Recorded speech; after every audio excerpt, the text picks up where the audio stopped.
चलिए तो फिर शुरू करते हैं। तो फिर अभी अपन डिस्कस करने वाले हैं लेक्सस ग्रेनाइटो इंडिया लिमिटेड को। इनकी जो करंट प्राइस चल रही है वो चल रही है 48.18 रुपीज़ की, जो यहाँ अपन करंट प्राइस मार्केट ओपन है देख सकते हैं। और जो बुक वैल्यू है वो है 4.62 रुपीज़ की। पेट्रोल स्कोर मात्र 3 का है इनका। 2007 में इनकॉर्पोरेट हुई थी ये कंपनी। ग्रेनाइट और सेरामिक टाइल्स के मार्केट में है, वॉल टाइल्स और सेरामिक टाइल्स के मार्केट में है ये पूरे। तो चलिए और देखते हैं अपन।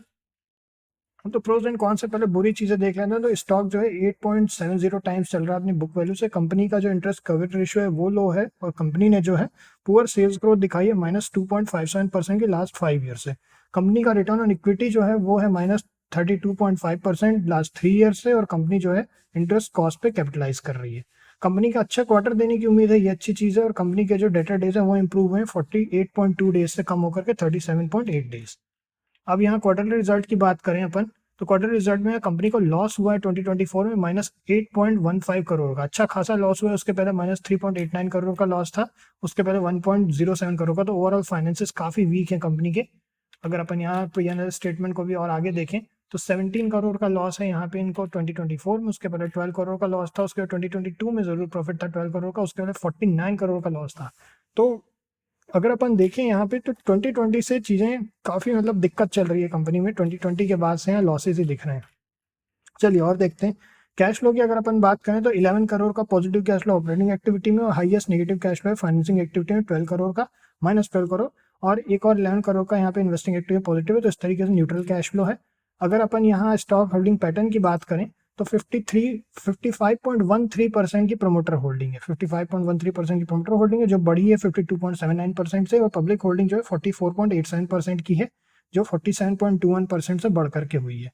तो इस तरीके से यहाँ पे होल्डिंग पैटर्न ये है इनका। अब अगर अपन चार्ट के हिसाब से बात करें तो यहाँ पे हमारे ओपिनियन में तो यहाँ पे क्या है, काफी बड़े बड़े यहाँ पे हमको यहाँ ऑर्डर ब्लॉक्स दिख रहे हैं जो कि रिजेक्शन ऑर्डर ब्लॉक्स हैं। तो उसके आसपास लेना बड़ा रिस्की होता है। तो हम तो 63 बल्कि 64 के बाद ही हम कुछ भी प्लान करेंगे। उसके पहले हमें यहाँ पे ज़्यादा हम रिस्क नहीं लेंगे, क्योंकि बड़े बड़े ऑर्डर रिजेक्शन ब्लॉक्स हैं यहाँ पे।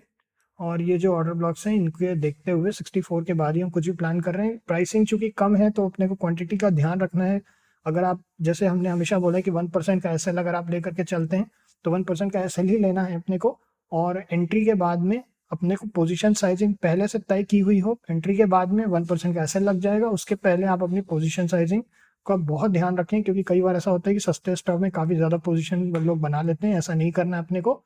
अपनी पोजीशन साइजिंग उतनी ही रखनी है कि अगर हमारा एसएल लगे तो हमें बहुत बड़ा नेगेटिव ना हो।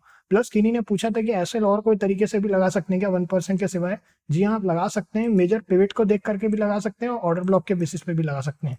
Major pivot normally order block के आसपास कहीं बन जाता है। तो मेजर पिवट के बेसिस पर जैसे यहाँ पर अगर 64 पे एंट्री हो रही है तो 61.30 यहाँ का है। अगर और अपन 61 का बल्कि आप ऐसा लेकर के इस पर्टिकुलर केस में यहाँ चल सकते हैं, क्योंकि नेक्स्ट जो लोअर पिवट है वो हमें दिख रहा है। तो बस इसमें इतना ही है। अगर आगे कुछ इसमें और चेंजेस आते हैं तो बताएंगे। और जैसा हम हमेशा कहते हैं कि फ्रेश एनालिसिस को देखिए और पुराने एनालिसिस के बेसिस पर व्यू ना बनाएं। बस इसमें इतना ही है। फिर नेक्स्ट मिलते हैं आप लोगों से। ओके।